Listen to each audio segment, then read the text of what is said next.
Y hacemos bien, ahora con nuestra mente renovada, leer la palabra, descubrir cuál es el modelo original de Dios para las cosas prácticas de la vida. Y en este caso, entonces, en el principio, Dios no quiso que hacia afuera, sino que Moisés autorizó esto por causa de la dureza de vuestros corazones. Y yo digo, dice el Señor, que cualquiera que le dé una carta de divorcio a su mujer, a no ser por causa de fornicación, que en el griego la palabra ahí fornicación es porneia, que debería ser traducida como una perversión sexual, a no ser porque en el matrimonio hay una perversión sexual, el hombre le puede dar carta de divorcio, pero si no hay tal cosa, entonces no le puede dar carta de divorcio. O sea que el Señor autoriza una sola posibilidad para dar carta de divorcio. Y entonces cuando los discípulos escuchan esta conversación, dice el Señor, después le preguntan aparte al Señor, cuando llegan a la casa donde están hospedados, los discípulos le preguntan al Señor, Señor, ¿es así el asunto del matrimonio como se lo estaba explicando a los fariseos? ¿Es tan así lo que tú estabas diciendo? Y el Señor dice, bueno, el que lo pueda llevar, que lo lleve, el que lo pueda vivir, que lo viva. Porque algunos se han hecho un grupo por causa del reino de Dios, otros se hicieron a un grupo voluntariamente, y a otros los hicieron en un grupo. Pero el que pueda aceptar esto, el que lo pueda recibir, que lo reciba, dice. Y entonces los discípulos dicen, Señor, si tal es la condición de los hombres que se casan, entonces no conviene casarse. Porque entonces quedamos amarrados para toda la vida. Hermanos, ¿se han dado cuenta que el estado de matrimonio, aunque es una institución divina, es el asunto más difícil que al ser humano le toca vivir? Porque soportar a una persona tan distinta a nosotros y vivir con ella las 24 horas del día es un asunto difícil, y lo sabemos también por la práctica, porque ¿cuántos son los matrimonios que se quiebran? ¿Cuántos son los hogares que se quiebran? ¿Cuántos son los matrimonios que fracasan? Son muchísimos. Y entonces quiero llevarle a entender un poco más lo que pasaba en esos días, por esto de que se divorciaban por cualquier cosa. Yo pienso que en los días de Jesús esto era el pan de cada día, dar carta de divorcio. Porque un día los saduceos, que son la otra parte de los religiosos de la época de Jesús, eran los fariseos que estaban haciendo estas preguntas, y después aparecen los saduceos que le dicen, Señor, una mujer tuvo 7 maridos.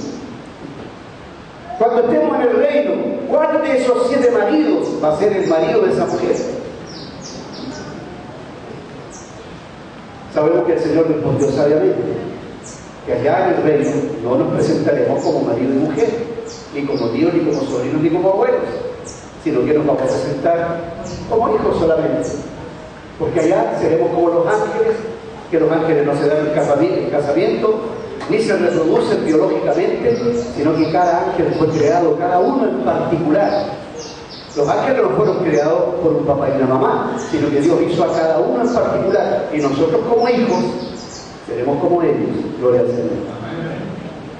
Pero ¿qué hay en esta pregunta? Una mujer tuvo 7 maridos.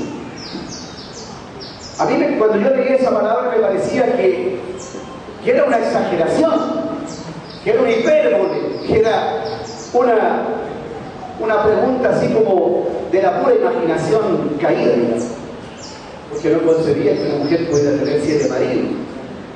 Pero resulta que la mujer samaritana había tenido 5, y Jesús le dice, ¿y que ahora tienes?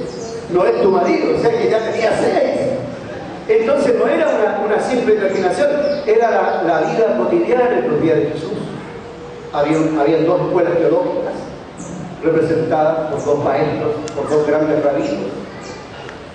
Me acuerdo del nombre de uno de ellos, que era Gilel, y el otro no me acuerdo, Shammai. No sé cuál de los 2 había escrito en la interpretación de la ley que si a una mujer se le quemaba la comida, el marido le podía dar carta de divorcio. Así que Se te quemó el arroz, chao, no hay más matrimonio.